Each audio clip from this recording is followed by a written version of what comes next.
Buongiorno e benvenuti al nostro spazio di approfondimento, una puntata che abbiamo voluto intitolare La strage continua, perché nonostante gli interventi legislativi, le campagne di sensibilizzazione, gli interventi e anche la giornata dedicata alla violenza contro le donne il 25 novembre, la scia di sangue continua ad allungarsi. Proprio a Catania l'ultimo episodio di ben 42 femminicidi, ormai questo termine con cui noi giornalisti siamo diventati familiari. Pensate che fa una media di 8 al mese. Proprio qua a Catania, dicevo, sabato scorso un uomo ha investito una donna, la sua moglie e l'amica, uccidendo quest'ultima, colpevole, secondo lui, di istigarla alla separazione. Oggi c'è stata appunto l'udienza di convalida. Di questa che ormai, lo diciamo da tanto tempo, è una vera e propria emergenza, parleremo con i nostri ospiti che sono collegati e che vado subito a presentarvi. Antonella Caltabiano, presidente dell'associazione Telefono Rosa di Bronte, benvenuta. Buon pomeriggio, grazie per l'invito.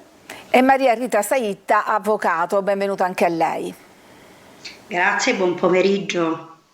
Allora, voglio partire dal fatto di cronaca che ci è più vicino, questo episodio a cui facevo cenno, facendo notare anche questa discrepanza che c'è stata. In un primo momento sappiamo l'uomo ha chiamato il 112 e ha reso ampia confessione. Con questa spiegazione, su cui poi magari riflettiamo, ha detto: mi si sono incucchiati i fili, in dialetto siciliano. Quest'uomo tra l'altro ha problemi di alcolismo, era in cura dal Serte. Oggi invece, abbiamo sentito il suo avvocato, ha in parte ritrattato la sua versione di fronte appunto al giudice dell'udienza preliminare. Allora sentiamo l'avvocato Fabio Presenti e poi torniamo con i nostri ospiti. Oggi l'interrogatorio qui davanti al GIP, il suo assistito ha un po' cambiato versione dei fatti. Sì, ha fatto una dichiarazione parzialmente diversa, dicendo che non era sua intenzione colpire o uccidere le persone, ma solo spaventarle, gli è scivolata la frizione. Vedremo dall'autopsia se il suo racconto è veritiero o meno, aspettiamo l'esito anche delle indagini e poi valuteremo come dobbiamo muoverci, anche perché ha dichiarato di avere problemi di natura psichiatrica ed era in cura presso la clinica dove si sono verificati questi tristi fatti.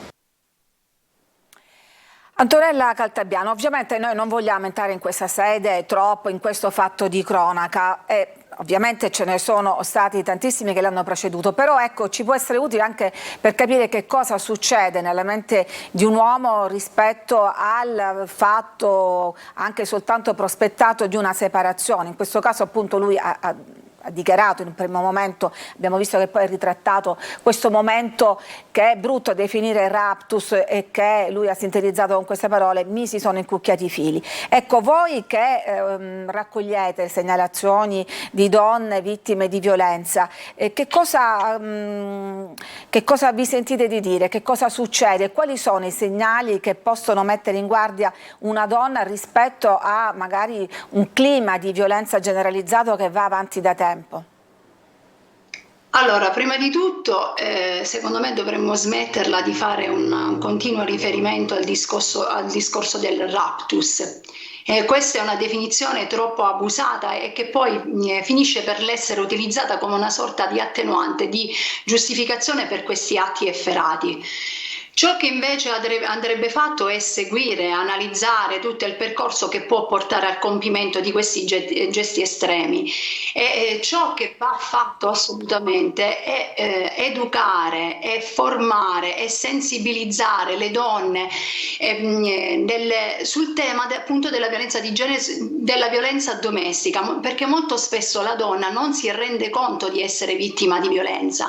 Quindi è importante non soltanto avere un'ampia visione di ciò che si intende per violenza, ma anche essere aiutate appunto in questa presa di coscienza.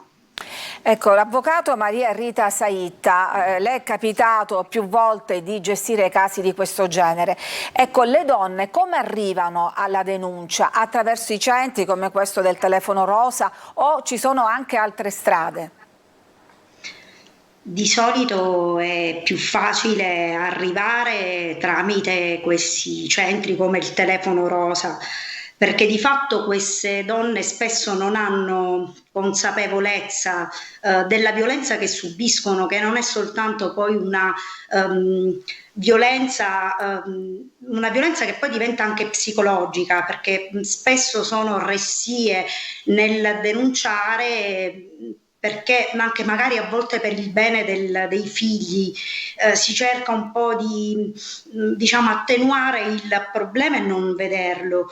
Nonostante l'inasprimento delle pene che è intervenuto attraverso il codice rosso già nel 2019, le donne tendono sempre a giustificare gli atti dei mariti o dei conviventi, perché spesso non si tratta solo di donne sposate, quindi si cerca sempre di nascondere il problema, li giustificano e sono spesso restie a fare le denunce, nonostante l'evidenza delle violenze che subiscono. Quindi anche da un punto di vista giuridico non vengono aiutate, si sentono sempre indifese, ecco. Ecco, leggevo, c'è stato un altro caso che ha suscitato un grandissimo clamore mediatico, quello di Giulia Tramontano, lo sapete tutti, la giovane uccisa mentre era al 7° mese di gravidanza dal compagno. Ecco, agli atti dell'indagine ci sono alcuni messaggi di WhatsApp in cui lei scriveva appunto al compagno, poi diventato suo carnefice: non voglio altre discussioni, frustrazioni, ansie e rabbia continue. Lasciamo stare, non sono felice e vorrei ritrovare la mia tranquillità. È un quadro chiaro della situazione che fa questa giovane donna, fra l'altro incinta e disposta anche a portare avanti la gravidanza, a crescere questo figlio da sola. Eppure, nonostante questo, non è riuscita a sottrarsi a questo finale che altre donne, penso ad esempio all'altra, aveva intuito, no? La cattiveria, la ferocia di questo giovane. Che cosa consigliate voi dunque alle donne, Antonella Caltabiano, che si rivolgono a voi? Come uscire da questo tunnel? Allora, quando arrivano delle chiamate al nostro centro antiviolenza, la prima cosa che consigliamo è un colloquio con una psicologa. Questo per far sì che la donna possa effettivamente rendersi conto dello stato di pericolo che vive. Dopodiché la mettiamo al corrente su tutto ciò che possono essere le possibilità, no, di ripresa della loro vita, e la denuncia, il percorso psicologico, tutto ciò che possiamo attivare per aiutarla in questo percorso. Ma la prima ed essenziale cosa è proprio quella della presa di coscienza. In questo giocano un ruolo fondamentale la famiglia, gli amici, come nel caso ad esempio che abbiamo avuto a Catania. Molto spesso infatti chi sta accanto alla donna viene vista come un mezzo di presa di coscienza, ed è la realtà, questo è ciò che conta. E poi è importante trovare nelle istituzioni, nel mondo dell'associazionismo, nelle forze dell'ordine un punto di appoggio, un punto a cui potersi rivolgersi appunto per chiedere aiuto. Tant'è che appunto al caso a cui faceva riferimento, questo è avvenuto sabato scorso a Catania, questa donna che voleva separarsi aveva voluto accanto a sé l'amica, contro cui fra l'altro si è appuntata appunto la violenza del marito, perché aveva intuito, capito che era stata un po' lei a sostenerla e incoraggiarla. Ecco, avvocato, a volte queste figure, contro queste figure, così come contro gli operatori dei centri di sostegno, si può indirizzare anche questa violenza? Lo chiedo un po' a tutte e due, ecco, in base alla vostra esperienza. Allora, per quanto riguarda l'esperienza che ho avuto io, ripeto, allora condivido quello che diceva la nostra Presidente, cioè dietro ci vuole comunque un supporto emotivo notevole, che naturalmente arriva sicuramente dalla famiglia e dagli amici. E per quanto riguarda quello che poi può essere il supporto giuridico, per quanto utile e forte nei confronti di una donna che subisce violenza, diventa secondario, perché per quanto riguarda la mia esperienza personale posso dire, ripeto, che loro sono sempre un po' restie, nel senso... Ecco, lei, microfoni spenti, mi faceva anche l'esempio, un caso specifico di questa donna a cui un'amica ha telefonato proprio nel mezzo di una discussione. Sì, è stato addirittura questo un caso eclatante, perché si tratta di una donna ultrasessantenne che ha continuato a subire violenze nonostante la separazione dal marito, che non ha mai voluto denunciare queste violenze subite, e durante un'ennesima lite col marito le chiama un'amica. L'amica capisce che la signora si trovava in forte pericolo e ha chiamato naturalmente la polizia. Sono intervenuti immediatamente, per cui poi la signora è stata, tra virgolette, quasi costretta a denunciare il fatto, ma se non fosse avvenuta questa situazione, di fatto, di volontà sua, non sarebbe mai andata a denunciare l'ex marito. E quindi per questo dico, io noto sempre forse quel mancato coraggio, che poi non è forse neanche una questione di coraggio, ma di presa di coscienza, che queste donne non hanno, non c'è quella, diciamo, quella forza di reagire alla violenza, sia fisica che psicologica. Addirittura la signora fu resa edotta naturalmente del processo che sarebbe partito a carico dell'ex marito, e nonostante questo ha deciso di non costituirsi in giudizio. Nonostante il nostro invito fermo a dirle che comunque occorreva mettere un punto così, e lei invece diceva che per lei la situazione era finita lì con questa denuncia. Certo, è difficile, sì. non stiamo giudicando, nessuno qua giudica, perché No. vivere un clima di violenza e di intimidazione per tanti anni probabilmente, naturalmente, fiacca anche la capacità di reagire e la voglia Esatto. di esporsi. Torno da Antonella Caltabiano appunto a questo proposito, no, di questa rete di sostegno così importante. Anche a voi è capitato di finire nel mirino, quantomeno di invettive da parte di chi si sentiva maggiormente esposto? Allora, premesso che operiamo nel territorio siciliano da 12 anni, io ricordo benissimo i primi episodi di mariti che si presentavano in associazione. Tant'è che poi, quando abbiamo cambiato la sede del nostro centro antiviolenza, non abbiamo, quando diamo gli appuntamenti o comunque quando abbiamo inaugurato il centro, non abbiamo palesato l'indirizzo. È per noi ormai naturale finire nel mirino dell'uomo violento, e quindi ci siamo quasi abituate. Chiediamo ovviamente maggiore protezione, che devo dire troviamo nelle istituzioni, nelle forze dell'ordine. Se posso aggiungere una cosa a quanto detto già dall'avvocato, vorrei dire che oltre al discorso del invogliare, della presa di coscienza, del chiedere aiuto alle associazioni, alle forze dell'ordine, è importante che poi si avvii un processo, un procedimento certo, abbiamo la necessità della certezza della pena, abbiamo la necessità di essere realmente tutelate, perché molte donne non denunciano anche per la paura di ciò che viene dopo. Cioè, allora, di questo parleremo tra poco, perché sapete che mercoledì scorso il Consiglio dei Ministri ha varato un nuovo pacchetto di provvedimenti che va a rafforzare già quella normativa, il codice rosso, che tenta appunto di tutelare maggiormente le donne. Di questo parleremo appunto tra pochissimo, quindi restate con noi, ci fermiamo solo qualche minuto per la pubblicità.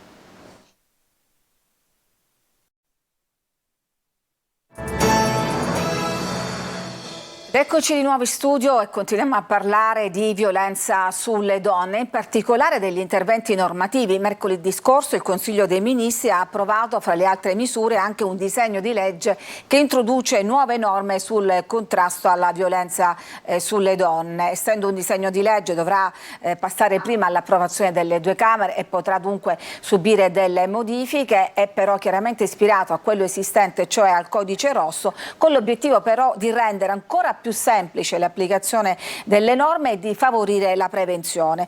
Diciamo, sono stati delineati alcuni punti, in particolare l'obbligo di rispettare la distanza minima di avvicinamento di 500 metri dalla vittima, l'arresto in flagranza differita, prevedendo anche l'utilizzo di video e foto nei casi di maltrattamenti in famiglia o di stalking, la necessità di velocizzare i tempi per l'applicazione delle misure cautelari e l'applicazione del braccialetto elettronico direttamente certamente su decisione del giudice. Di questo ha parlato anche il ministro Piantedosi, che è intervenuto la settimana scorsa a Catania al Comitato per l'Ordine e la Sicurezza Pubblica. Era un altro il tema principale, ma ha voluto soffermarsi anche su questo pacchetto di norme. Ascoltiamolo.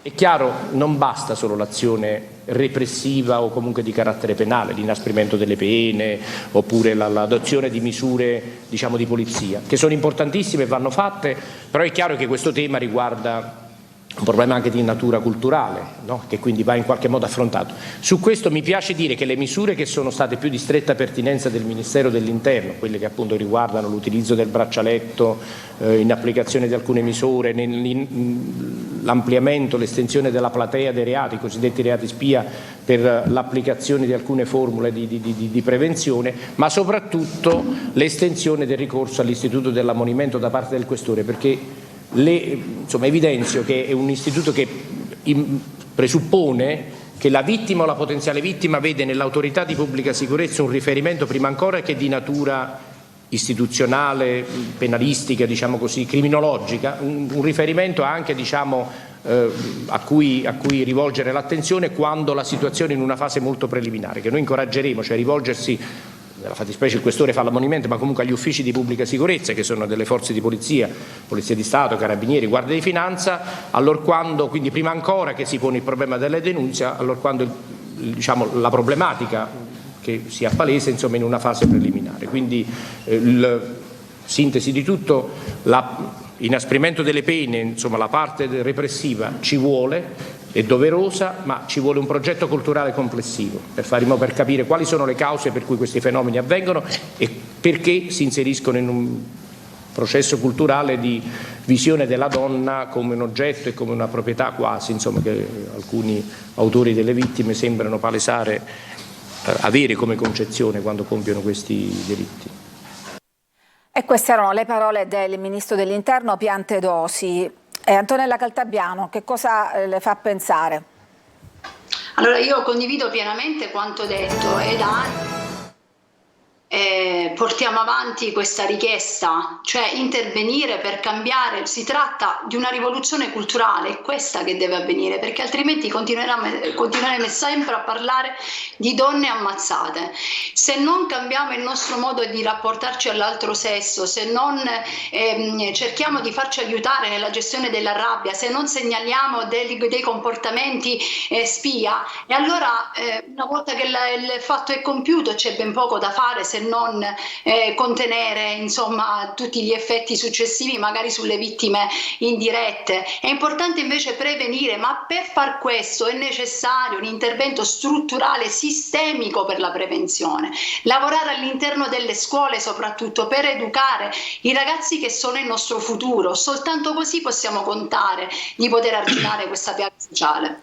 Ecco, però c'è stato anche un recepimento da parte delle istituzioni di questo fenomeno. Avete sentito il ministro Piantedosi, parlava veramente di un fenomeno culturale, cioè sono stati superati i tempi in cui la donna andava a denunciare e il militare o il poliziotto di turno gli diceva: avanti signora, torni a casa da suo marito. Sono stati superati davvero questi tempi? Sì. Allora non è sempre così, diciamo. Prego, Caltabiano, e poi di nuovo andiamo dall'avvocatessa. Ok, dico, ecco, bisogna puntare anche nella formazione per gli operatori che operano nel settore.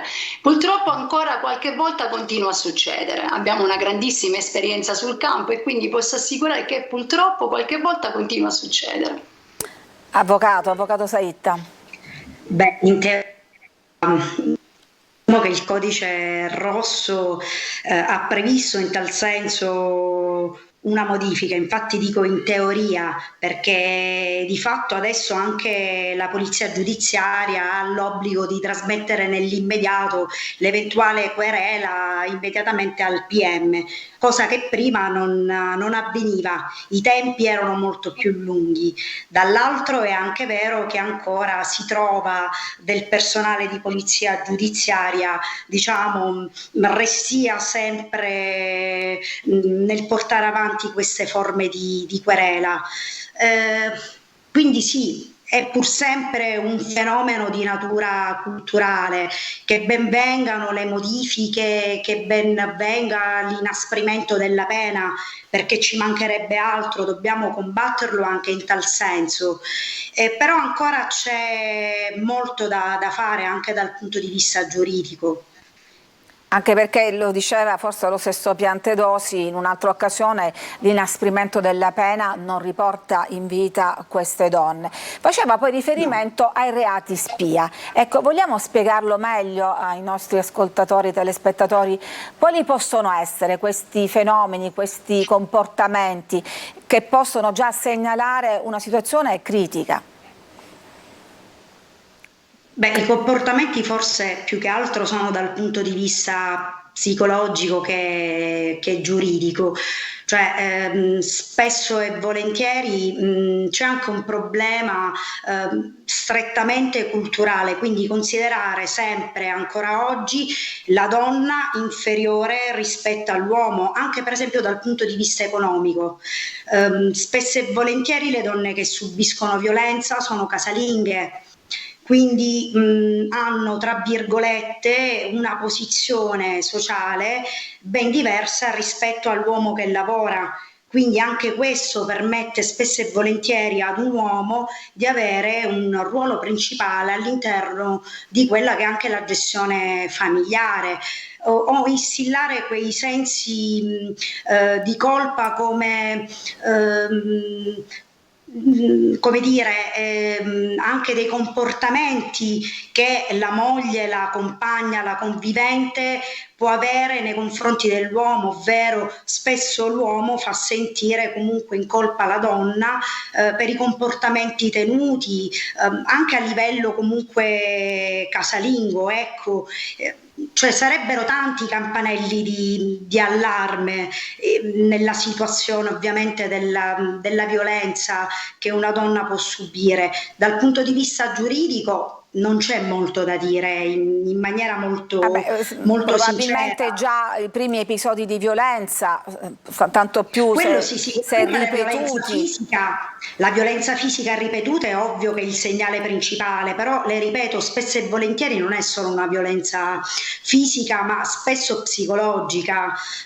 Anche per esempio un altro caso che c'era capitato di recente al telefono rosa, di una donna che è stata quasi truffata dal compagno.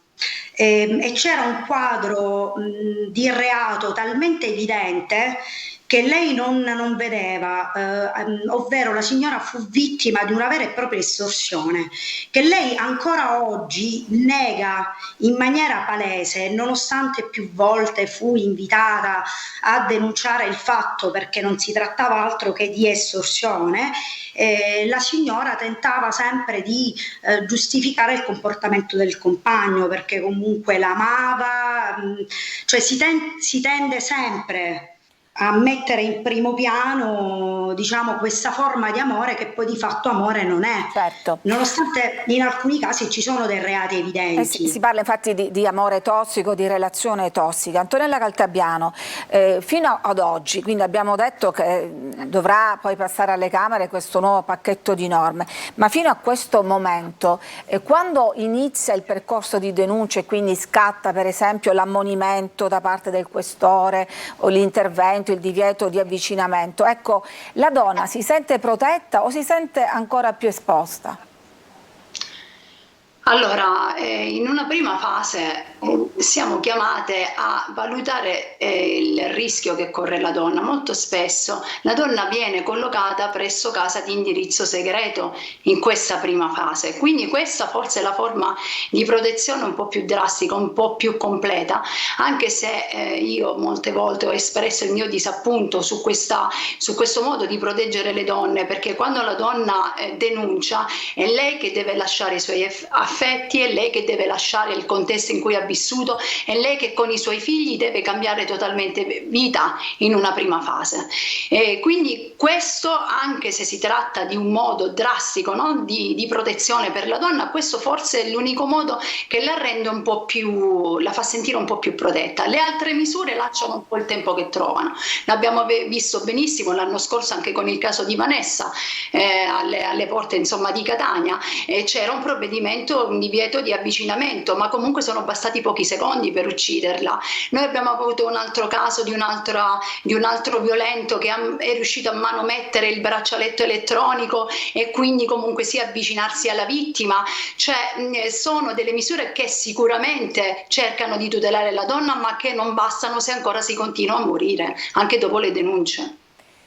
È chiaro, e difatti, come diceva anche il ministro Piantedosi, si fa quello che si può ed è importantissimo farlo dal punto di vista della repressione, ma quello che serve è davvero un cambiamento culturale, perché non si tratta più di un'emergenza ma di un problema strutturale su cui ancora non si è riusciti a intervenire.